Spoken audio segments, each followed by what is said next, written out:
Morning everyone, welcome back to the channel and welcome back to a new video on the Sierra RS Cosworth. This video is actually a bit of a request from you guys. We didn't really plan on doing a video on it at the moment, but so many of you keep saying we want to see what's inside and we want to know more about it. So today we're going to do a bit of a video on the inside of it, and I'm going to pull these front seats out and we're going to pull the carpets up just to answer a lot of questions. People do keep saying, what's it going to be like under those arches? What is it like under those carpets? Well, I'm quietly confident, without even getting in there, that it is reasonably solid under those carpets, because we have been up underneath it and it is in really nice condition. Also, a lot of you do keep mentioning the wheels. Unfortunately, at the moment, these wheels have got to stay on the car because we need them on there to be able to move the car around.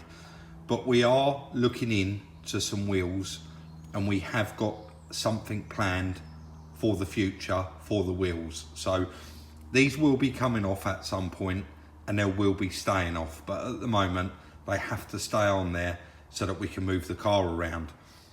A lot of you said about the standard wheels, and I again just assume, because I said it in one video, that everybody already knows, but we're picking up new subscribers each time we put out a video, and those guys haven't seen it. So the brakes are huge. The car did come with a completely original standard set of wheels, but they will not fit over those brakes. So we're in the middle at the moment with some negotiations on a set of period correct wheels for the car, and they will be the sort of BBS style. So enough of that, let's get involved, get these seats out, pull this carpet back and have a good look at the floors in the car.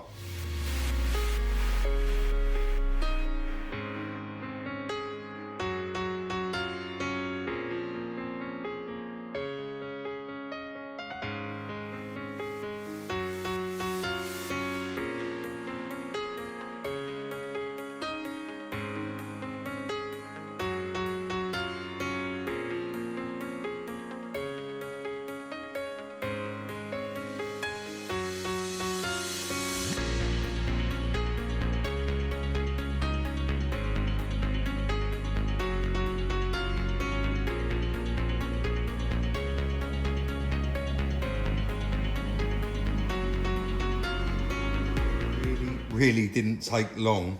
There was literally 5 bolts holding the seat in. On the back, that side, there's actually 2. There's only one this side and then those 2 at the front. The trim was already off, so all I had to undo was the bar for the seat belt, 117mm.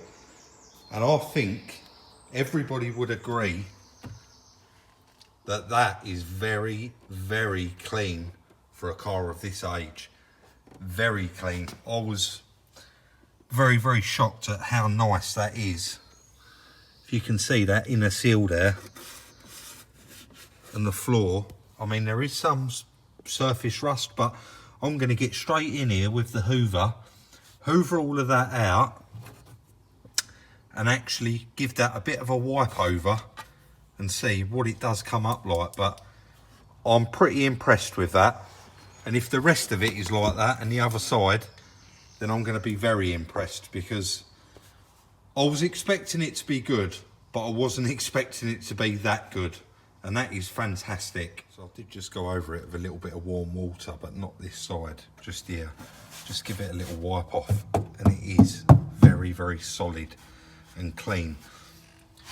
I was quite shocked, I'm not going to lie. I did just call Chris in and say, what do you think of that? Look how clean it is.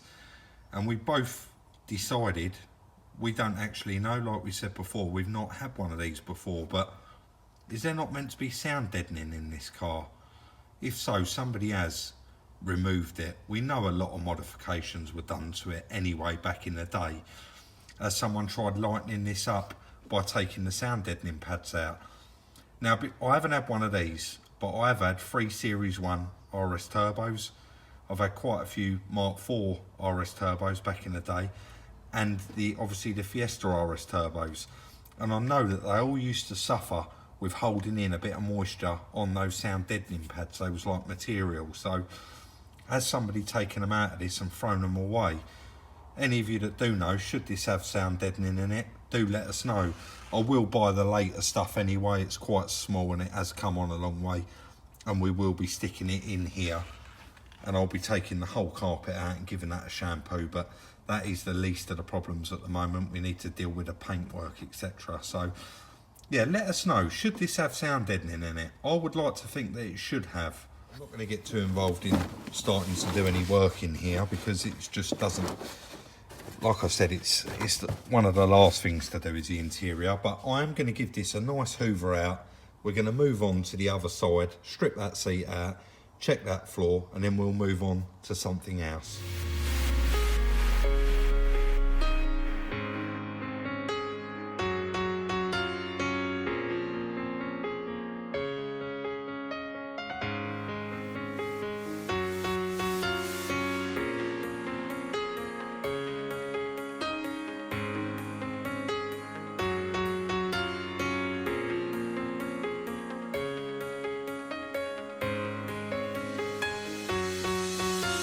Greatly detailed video. It was literally just to update you all, and I wanted to, you know, get involved. Every time I do something else on the car, I find a little something else out about it that I didn't know. So it's just really going through. You can see that the state of the carpet, there's quite a few stains. There's a bad one the other side, like maybe an oil stain or something like that. But I was just, you know, I was thinking I was going to pull this seat out and pull the carpet up, but I've been thinking there's quite a large stain there, but it is dry, so we don't know. Well, I've literally just run around in it with a hoover, but you can see it really does need a proper valet.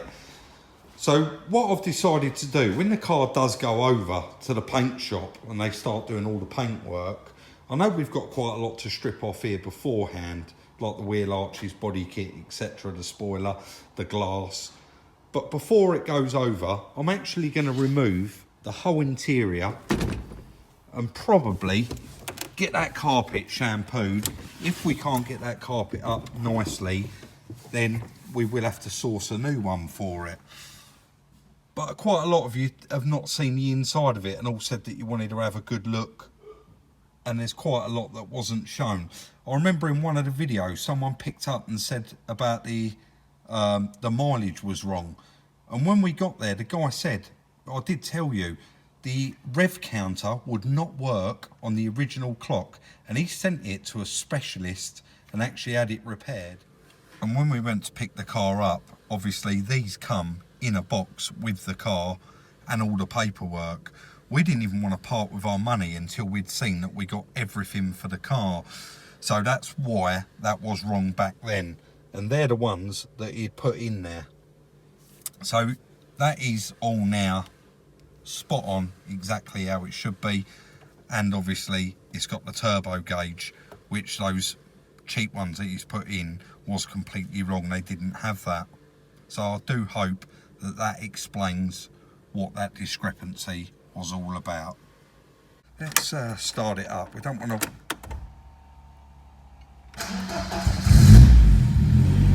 It's on the button now. Since we've done that service, and it all comes, everything all comes on. We have got the battery light on now, but I've got the jump pack on it because it just sits around. It's quite low on fuel as well. You see it's flashing here. Got another couple of lights flashing. That's the fan light, and I'm not sure what that is, but they do go out after a while. Oh, they've stopped now. And according to this, we've got two lights out as well, but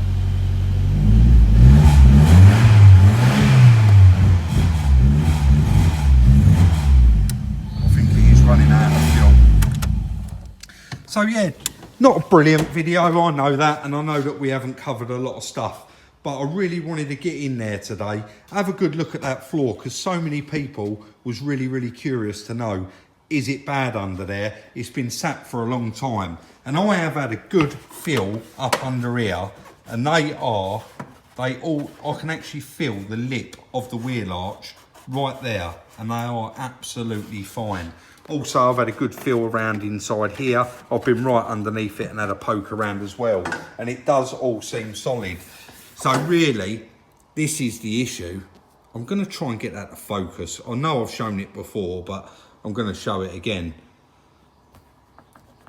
The valeters and the detailers come on and say, oh, I know the paintwork's not brilliant, but you're not using 2 buckets, etc. And you know, this car is going to need to go back to bare metal to get rid of those micro blisters, because if they flat them off and just try and paint it, they will all just come back, and we don't want that. So